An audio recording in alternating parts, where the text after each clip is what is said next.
Deborah here with Now That's Just Stupid, Living Life from Pain to Purpose. And a lot of the videos that I've shared and will continue to share forward have a lot to do with change and chapters in the book and situations that we go through in life and how they impact us, how sometimes they make us get stuck, sometimes they give us breakthroughs, and everything in between. Today was a more difficult day as a friend of mine had to bury his girlfriend. And I've been comforting him, sharing with him, trying to give him strength as he and his family are going through such a difficult time. He called me up on a couple weeks ago and said, "Hey, I'm really struggling with Stacy and I can't seem to get through to her." And it was really hard for him because he didn't understand why she didn't want his help. Me, that Stacy was drifting away, that she was sinking more into a depression. Medication wasn't helping, counseling wasn't helping, people weren't helping, and it kept feeling her slip away. And I told him, keep knocking on the door. Don't stop knocking. I know you told me to stop, but I'm telling you, you can't live with that. You can't. It will always haunt me. So don't stop knocking on the door. Don't stop trying, because they're on the other side of that door. Depression and mental health issues and a pain so deep that you can't find your way out is horrendous. And most people, or I should say a lot of people, will say, I don't believe in suicide. I don't believe that, there's anything worth dying over. And you may not. You may not have ever been to that point. You may not have ever existed in that darkness.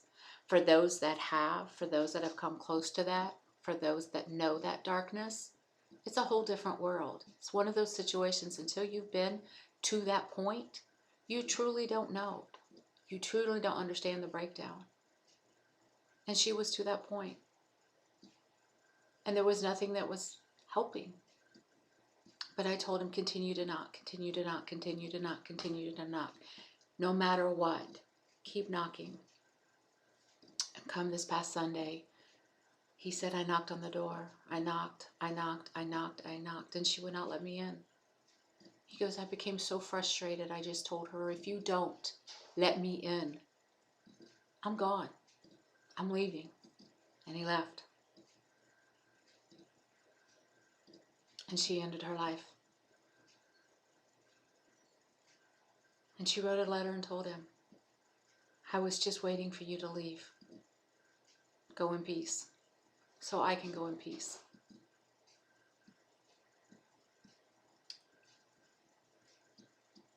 Today, he buried her. A couple hours before I got there, he asked me if I would sing a song at the funeral. I haven't sang in many years. But I told him I would. And I sang the song Sanctuary. And there's a line in the song that says, I will be your sanctuary. I'll be your soft place to fall.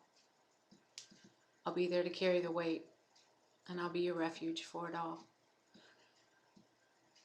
That's what we need. People need a soft place to land. People need a place to go. A sanctuary. Someone that says, I'll always be here. Whichever side of the fence you're on, if you're the one trying to be the sanctuary, if you're the one that needs it, let people in. It's as much for them as it is you.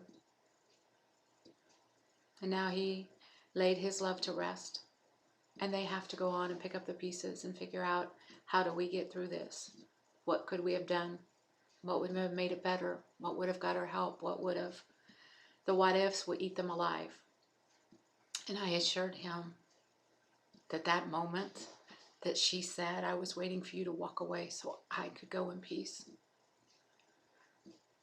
There was so much more to it than that. There were so many more years of pain and heartache and disturbances and challenges and setbacks and obstacles that took her to that place. And right or wrong, there was nothing more he could have done. And sometimes you may feel that there's nothing more you can do. But try so you can live with it. Don't let things go unsaid. Don't let pride keep you from picking up that phone today. Don't let time go by that you don't send the text, you don't send the email. I would much rather live with someone saying, I don't love you back. I don't want to be with you. I don't want you in my life, than not trying to clear the air, not trying to say what you need to say. If it's an I'm sorry, if it's a I didn't mean it, what can I do? Whatever the case may be, swallow your pride, pick up the phone, and don't let that last conversation be the one that you have to live with. It's better to sacrifice your pride than live with a regret. Till next time, I'm Deborah with Now That's Just Stupid, living life from pain to purpose.